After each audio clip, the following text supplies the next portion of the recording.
If you're getting inconsistent results, pay attention to this video. Inconsistent results in the context of what I'm about to talk about are you get booked calls, you get webinar leads, you get like low ticket buyers, you get DMs for whatever kind of ad strategy you're running, and you get pockets of really good people. And all of a sudden you become enthused, you start scaling, people are closing, and then out of nowhere, all of a sudden everybody's coming through unqualified. You're in a pocket of dog shit leads all of a sudden. You might have done something like implement a bunch of best practices to help improve your show rate. And then, bam, all of a sudden, you're seeing a huge lift in your show rate and went right back down. If you're getting a lot of inconsistency in what you're doing, pay attention. I'm gonna help you out in this video with what we do in the businesses that we help hit $1 million months with. I'm not in any way, shape, or form inferring you're gonna hit $1 million a month. At the end of the day, 0.1% of all businesses that exist hit $10 million a year, let alone the big $12 million a year, according to the US Bureau of Labor Statistics. So again, there are no income claims. I simply take the top lessons from the currently 40 different businesses that we've helped get there, just had some form of influence in the process, to be clear, and I hand them down to you in little bite-sized lessons like what we're gonna cover here in this YouTube video today. So welcome in if you're new. If you're already a subscriber, welcome back. It's a pleasure to have you. Let's not ramble on anymore, huh? Let's dive in. So inconsistency generally comes from a slew of different variables that we're gonna talk about in today's video. The first thing I wanna start off with is this concept that we call pocket audiences, okay? This is really important to understand, and you not understanding it is generally indicative that there is a whole fuckload more that you need to know that you do not currently know about the advertising process, okay? Pocket audiences is a really simple concept. When you generally launch a campaign, you ideally want to see the campaign's performance go up and to the right, okay? And so does the platform that you are spending money on. They also want you to consistently get results. This first little window right here, this very first phase, is generally when you have the highest probability to get the right type of people through if you've already historically gotten the right type of people through. A lot of your inconsistency problems come down to the fact that you have an inconsistently seasoned pixel, okay? If you have a bunch of dog shit sprinkled into the really good people historically on whatever standard event you are currently optimizing for in your campaigns, you, my friend, run a dramatically higher probability to experience randomness, okay? Randomness is not technically random in this case, as silly as that sounds. It comes from the fact that you have 2 to upwards of who knows how many different types of people that you've allowed to hit your pixel. So some of you then ask the question like, hey, if I have been exposed to that, should I create a new pixel? Yeah, I mean, there's a good causation that you should consider that, okay? But 2, you could also just pick a different similar standard event for the outcome that you ideally want, okay? Depends on what you've historically done up to this point. I have a great, extremely in-depth video on this channel, a mastery video on pixel conditioning that you can go and check out after you watch this one if you want an extensive amount of information on how to condition a pixel properly and how to recondition a pixel in the instance that it's fucked up, okay? Back to my point though. When you first launch a campaign, if it's on a pixel that historically has been conditioned with really good people, just launching a new campaign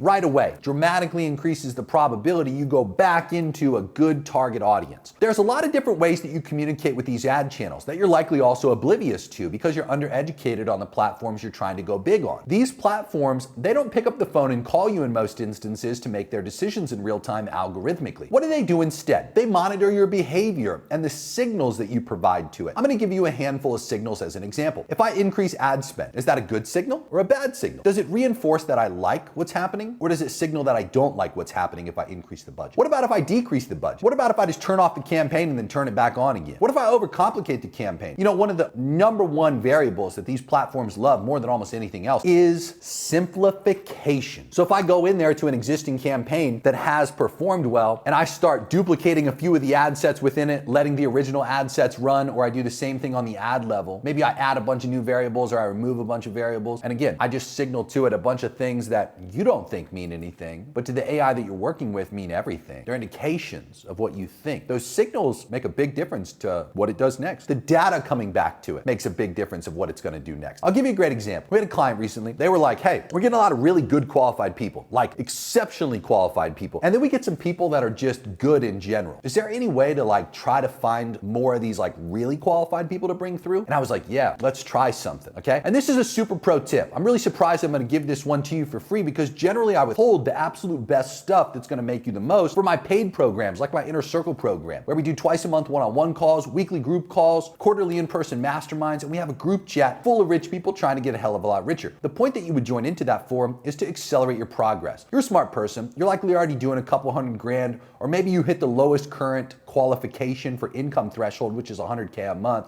and you're just looking to make a lot more a lot sooner. The Inner Circle is intended to accelerate progress. That's what its intention is. To be clear, there's a link for that down in the description if you want to check that out. Back to my pro tip. What we chose to do, instead of allowing the pixel placed on a website to be what signals the standard event that reports back into the results column, which again, anything that reports into the results column is typically who it's probable to go after next. So we withheld the data being sent back through the pixel. We still pixeled the sites, but we withheld the standard event from firing on something like a confirmation page through a call funnel. What we chose to do instead is create a conversion API event that was manually triggered when a salesperson would signal really qualified versus just qualified. We would send both back, but to different standard events. So the standard event that we were actually optimizing the campaign for, the only data, literally the only data that results column and that pixel would ever see for that specific standard event we were optimizing for were the most qualified people. All the salesperson had to do, nothing fancy, was just do what they would normally do and move a person into a specific deal pipeline stage. And in some deals that we've done this with since, they just add a tag or they have a little drop-down field that we add that manually triggers off this specific marketing automation event that is generally set up through platforms like Zapier as an example. The conversion API then takes that data,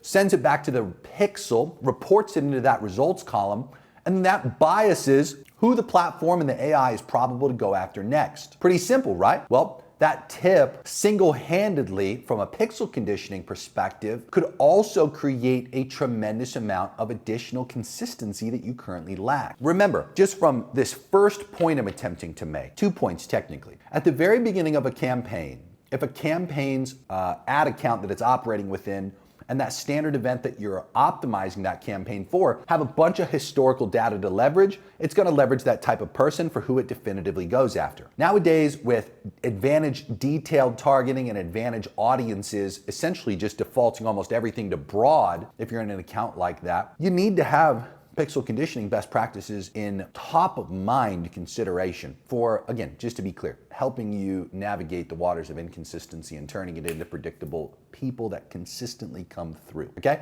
Point number 2 I was attempting to make is you have to control the data, okay? You have to control who reports back to that results column. It's important, it's critical. Okay, there's also this concept we call buckets. Okay, so on that same note that I was just talking about, where I'm saying, hey, when you first launch a campaign, it typically goes after a very probable to convert type of audience. If it's wrong, okay, or if it just runs out, to be fair, it moves over to the second group of people, okay, which are typically less probable to convert than the first group of people. Or if it just runs out of people, it goes after people, it acts almost like a lookalike audience. It tries to find people from the over 52,000 different data points on average that they have per user. It also factors in the people who have historically, this is very important to understand, converted on the standard events that you are currently optimizing your campaign for. And it factors in all the stuff you're talking about on the ad level, on the landing page level, like throughout the entirety of the funnel. All assets are considered and factored into who it's probable to go after next. It obviously wants to continue going after people who are probable to convert for you, okay? But here's the thing, as you scale through time, what generally happens is you get this curve that starts to occur, okay? There's kind of 2 phases to this. The first phase is when it starts to flatline. So in this phase right here in particular, how this will start to feel is as though you're starting to see some initial signs that there's gonna be some consistency problems. That, believe it or not, is typically the best phase to relaunch the campaign and also at the same time, just treat it like it's ad fatigue. We have an entire video. It's actually one of the first videos I posted on my channel after committing to just distilling all the lessons of $1 Million Months on what to do when things go wrong inside of refreshing creatives. There's a big protocol called ad fatigue, and I talk about it at length inside of that video. I'd encourage you to go check it out after this one. But my point being, if we just simply relaunch a campaign sometimes, and if we're gonna do that, we might as well relaunch it with some fresh creatives. We pull it right back to the first phase again, because the campaign performance immediately goes back to bucket number 1, which are the people who are most probable to convert. So if you don't understand that, you'll have a bad time, because then what starts to occur is you get this flat line window and then an eventual decline.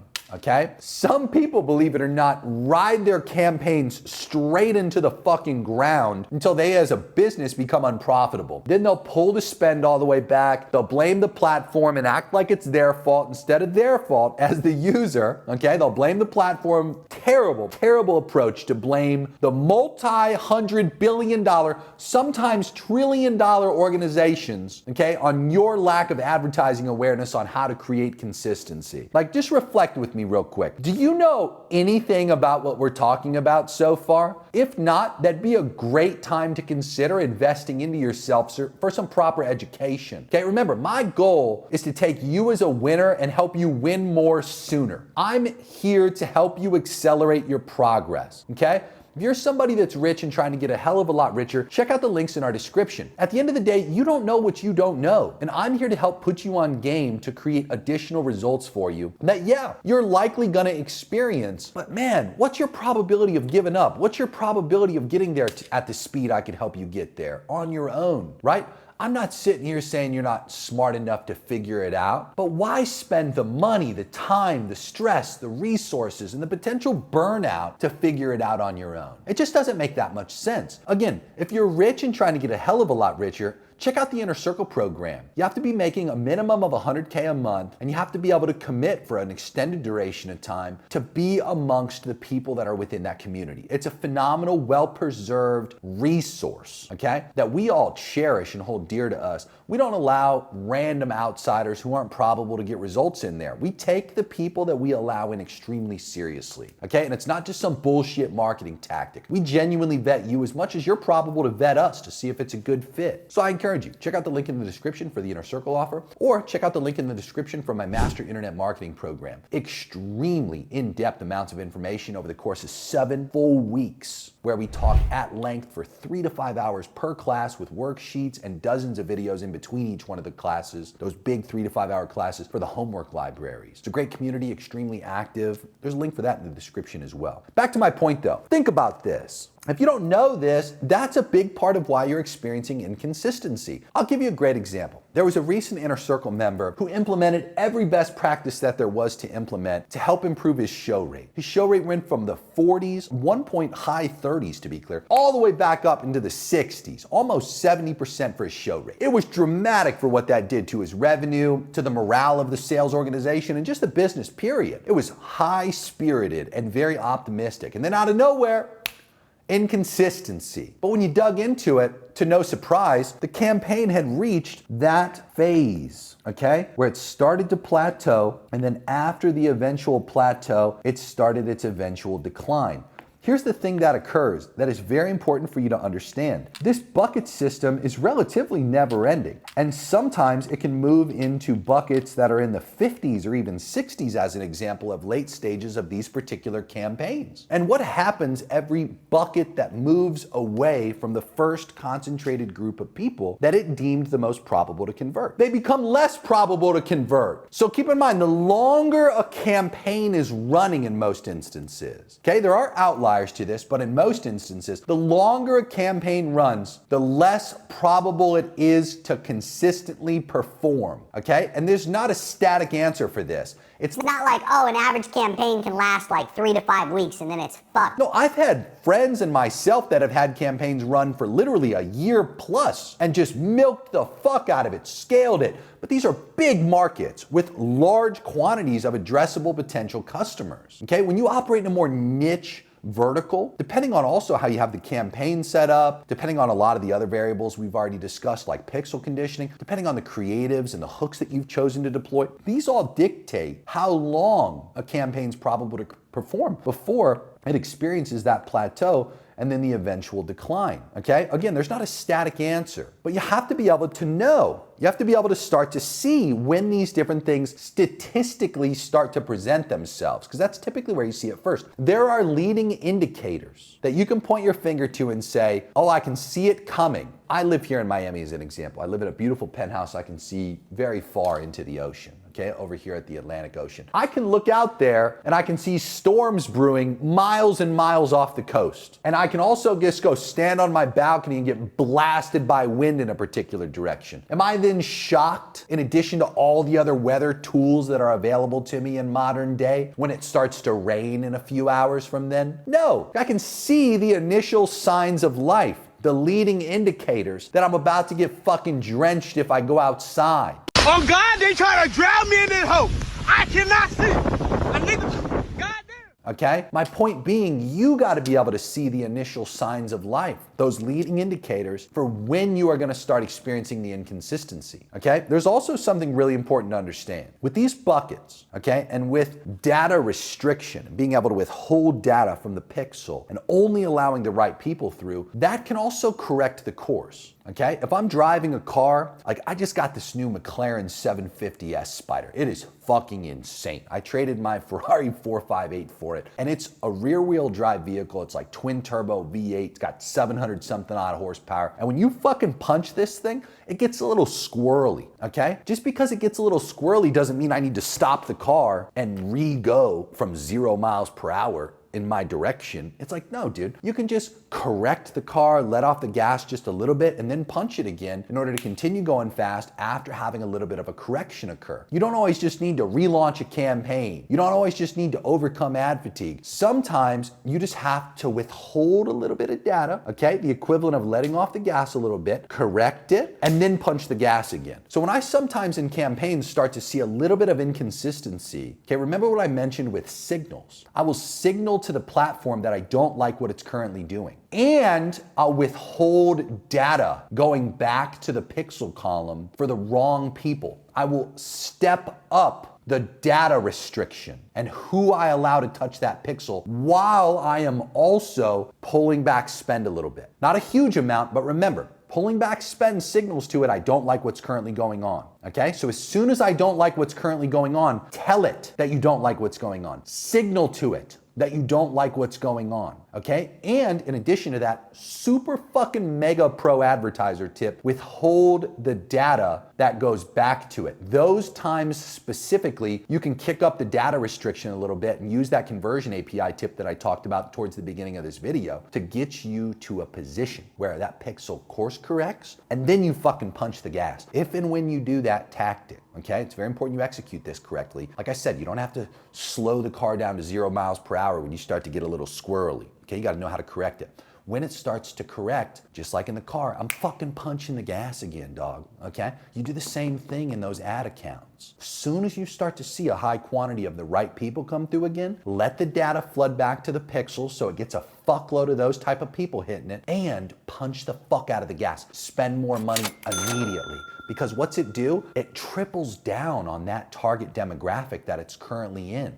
It leans into that pocket audience more, okay? This is really important to understand. One thing that I commonly find in businesses, and honestly it's kind of sad, but it's also a huge competitive advantage for those that are willing to put in the work. You've got to understand that most businesses are so inherently lazy. Like they hear the level of tip that I just gave them and they say, I just don't want to be that involved. You know, I don't want to have to do all that shit. I want to just like set up some stuff and just have it fucking work. That's why it's so easy to outcompete people and make so much more fucking money, because the people who are just inherently lazy, right? You're gonna run fucking circles around those people when you do these little things. Imagine how much you'll be able to blow your competitors out of the water if you have access and actually do the things that I'm talking about right here, right now. And in addition to that, implement all the crazy, extremely revenue-driven oriented actions I can encourage you to take inside of a program like my Inner Circle offer. The link's for that in the description. I'd really encourage you to join in if you're rich and trying to get a hell of a lot richer. There's so much more I can do for you in there comparatively to what I can do for you here. But either way,